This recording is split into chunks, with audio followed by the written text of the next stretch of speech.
തിരുവോണം സമൃദ്ധിയുടെ നാളാണല്ലോ. ആ സമൃദ്ധിയുടെ പ്രതീകങ്ങൾ എന്താണ്? നേരെ നമ്മുടെ കാർഷിക വിളകളുടെ ആ സമൃദ്ധമായിരിക്കുന്ന ഉൽപാദനമാണ്. അപ്പൊ അതില് ഏറ്റവും പ്രധാനപ്പെട്ടതാണ് നേരെ പഴവർഗ്ഗങ്ങള്, പച്ചക്കറികള്, ഇലവർഗ്ഗങ്ങള്, ഇതെല്ലാം സമൃദ്ധിയുടെ ലക്ഷണങ്ങളാണ്.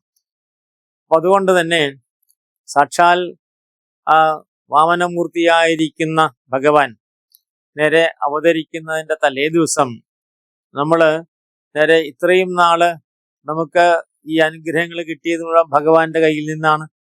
അപ്പൊ അതുകൊണ്ടാണ് ഭഗവാനാണ് നമ്മുടെ കൃഷിയിടങ്ങൾ കാത്തു നോക്കുന്നത്. ഭഗവാൻ നമ്മുടെ പാടശേഖരങ്ങളെ കാത്തുനിന്നു, കൃഷിയിടങ്ങളെ കാത്തു നോക്കുന്നു.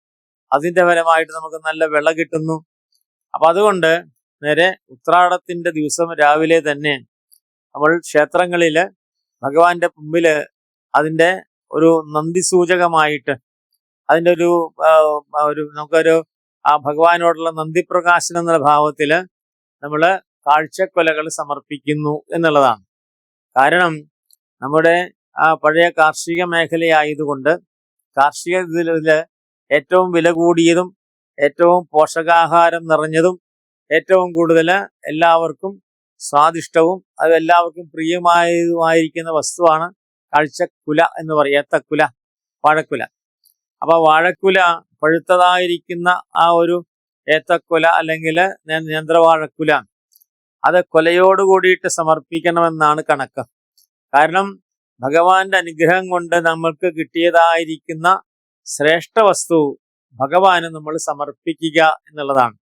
അതാണ് നേരെ ആ നീളത്തിൽ വെട്ടിയിട്ട് വലിയ ആ കൊല ഇങ്ങനെ കഴുതാണ്ട് അതിന്റെ കഴുത്ത് മുതൽ വെട്ടിക്കഴിഞ്ഞാല് നമ്മുടെ തോളത്തിങ്ങനെ തൂക്കിക്കൊണ്ടു പോകാനായിട്ട് സാധിക്കും. അപ്പോൾ പഴുത്തതായിരിക്കുന്ന നേന്ത്രവാഴക്കുല സമൃദ്ധിയുടെ പ്രതീകമാണ്. അപ്പൊ നമുക്ക് ഭഗവാൻ തന്ന അനുഗ്രഹത്തിന്റെ പ്രതീകമാണ്. അപ്പോൾ നമുക്ക് ഭഗവാൻ തന്ന അനുഗ്രഹത്തിന്റെ പ്രതീകമായിട്ട് അപ്പോൾ നമുക്ക് കിട്ടിയ ഏറ്റവും ശ്രേഷ്ഠമായ വസ്തു, ഏറ്റവും വിശിഷ്ടമായ വസ്തു ഭഗവാനായിട്ട് സമർപ്പിക്കണം. അപ്പൊ അതുകൊണ്ട് ഏറ്റവും അടുത്തുള്ളതായിരിക്കുന്ന വിഷ്ണു ക്ഷേത്രങ്ങൾക്കാണ് പ്രാധാന്യം കൂടുതൽ, കൃഷ്ണക്ഷേത്രങ്ങൾക്കാണുള്ളത്. അപ്പൊ ആ നടക്കല് നമ്മൾ അതുകൊണ്ടാണ് ഗുരുവായൂർ കാഴ്ചക്കൊലയ്ക്ക് പ്രാധാന്യം വരാൻ കാരണം. അപ്പൊ നേരെ ഭഗവാന്റെ ആ അടുത്ത് ഭഗവാന്റെ കാൽക്കല് കൊണ്ടുപോയി സമർപ്പിക്കുന്ന ഒരു സമ്പ്രദായമാണ് ഉത്രാട കാഴ്ചക്കുല എന്ന് പറയാം. അപ്പൊ അത് നേരത്തെ തന്നെയൊക്കെ എടുത്ത് തയ്യാറാക്കി വെച്ച് ഉത്രാടം ദിവസം രാവിലെ ഭഗവാൻ നേരെ മലർ നിവേദ്യം കഴിയും. ഭഗവാൻ നേരെ പള്ളി ഉണർത്തി കഴിഞ്ഞിട്ട് മലർ നിവേദ്യം കഴിയുമ്പോൾ ഓരോ ഭക്തന്മാരും തൻ്റെതായിരിക്കുന്ന സമൃദ്ധി, ഭഗവാന്റെ അനുഗ്രഹം കൊണ്ട് കിട്ടിയ സമൃദ്ധി, ആ സമൃദ്ധി ഇതാ ഭഗവാന്റെ കാൽക്കലേക്ക് ഞാൻ സമർപ്പിക്കുന്നു.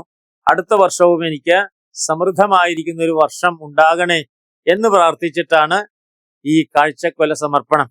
അങ്ങനെയാണ് ഉത്രാട കാഴ്ചക്കുല എന്ന് പറഞ്ഞതായിരിക്കുന്ന ആ ഒരു സമ്പ്രദായം നമ്മുടെ നാട്ടില് വരാനുള്ളതായിരിക്കുന്ന കാരണം. അതിന്റെ പ്രതീകമായിട്ടാണ് എല്ലാ ക്ഷേത്രങ്ങളിലും ഉത്രാടക്കുല സമർപ്പണം എന്നുള്ളതായിരിക്കുന്ന ആ ഒരു അന്തരീക്ഷം വരുന്നത്. അപ്പൊ അത് കാരണം നമുക്ക് കിട്ടിയതെല്ലാം ഭഗവാന്റെ കയ്യിൽ നിന്നാണ്. ഭഗവാനാണ് നമുക്കെല്ലാം തരുന്നത്. അതുകൊണ്ട് നമ്മുടെ എല്ലാത്തിൻ്റെയും പ്രതീകമാണ് സാക്ഷാൽ ഭഗവാൻ.